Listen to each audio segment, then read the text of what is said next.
ಕ್ಯಾಪ್ಕಟ್ play store ಇಂದ ಹೆಂಗ್ download ಮಾಡೋದು ಅಂತ ಈ ಒಂದು ವಿಡಿಯೋದಲ್ಲಿ ಹೇಳ್ಕೊಡ್ತಾ ಇದ್ದೀನಿ. ಪ್ರತಿಯೊಬ್ರು ಕ್ಯಾಪ್ಕಟ್ ಅಂತ ಕಾಮೆಂಟ್ ಮಾಡಿ ಅಂತ ಹೇಳ್ತಾರೆ, ಬಟ್ ಈ ಕ್ಯಾಪ್ಕಟ್ ನ ಹೆಂಗ್ ಡೌನ್ಲೋಡ್ ಮಾಡೋದು ಅಂತ ಯಾರು ಹೇಳ್ಕೊಡೋದಿಲ್ಲ. ಅದಕ್ಕೋಸ್ಕರನೇ ನಾನು ಈ ಒಂದು ವಿಡಿಯೋದಲ್ಲಿ ಡೀಟೇಲ್ ಆಗಿ ಹೇಳ್ಕೊಡ್ತಾ ಇದ್ದೀನಿ. ಈಗ ಪ್ಲೇ ಸ್ಟೋರ್ ನ ಓಪನ್ ಮಾಡಿ ಕ್ಯಾಪ್ಕಟ್ ಅಂತ ಸರ್ಚ್ ಮಾಡಿ. ಈಗ ಕ್ಯಾಪ್ಕಟ್ ಬರೋದಿಲ್ಲ, ಅದಕ್ಕೆ ನಿಮ್ಮ ಹತ್ರ 2 ಜಿಮೇಲ್ ಇರಬೇಕು. ಒಂದು ಟೆಂಪ್ರರಿ ಜಿಮೇಲ್, ಇನ್ನೊಂದು ಡೈಲಿ ಯೂಸ್ ಮಾಡೋಂತ ಜಿಮೇಲ್. ಈಗ ಟೆಂಪ್ರರಿ ಜಿಮೇಲ್ ನ ಲಾಗಿನ್ ಮಾಡಬೇಕಾಗುತ್ತೆ. ಈಗ ಇಲ್ಲಿ ಲೋಗೋ ಇದೆಯಲ್ಲ, ಇದನ್ನ ಮೇಲೆ ಕ್ಲಿಕ್ ಮಾಡಿ ಸ್ವಿಚ್ ಅಕೌಂಟ್ ನ ಸೆಲೆಕ್ಟ್ ಮಾಡಿ. ಈಗ ಟೆಂಪ್ರರಿ ಜಿಮೇಲ್ ನ ಸೆಲೆಕ್ಟ್ ಮಾಡಿ.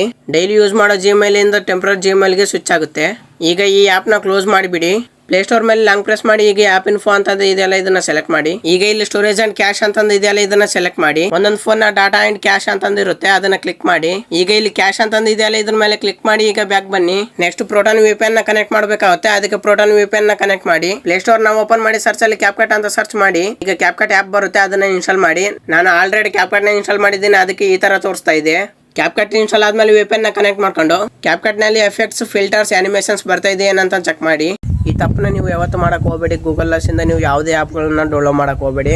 ಈ ಪ್ಲೇ ಸ್ಟೋರ್ ಇಂದಾನೆ ನೀವು ಆಪ್ ಗಳನ್ನ ಡೌನ್ಲೋಡ್ ಮಾಡಿ. ಯಾಕಂದ್ರೆ ನೀವು ಗೂಗಲ್ ಇಂದ ಡೌನ್ಲೋಡ್ ಮಾಡಿದ್ರೆ ನಿಮ್ಮ ಫೋನಿಗೆ ವೈರಸ್ ಅಟ್ಯಾಕ್ ಆಗುತ್ತೆ.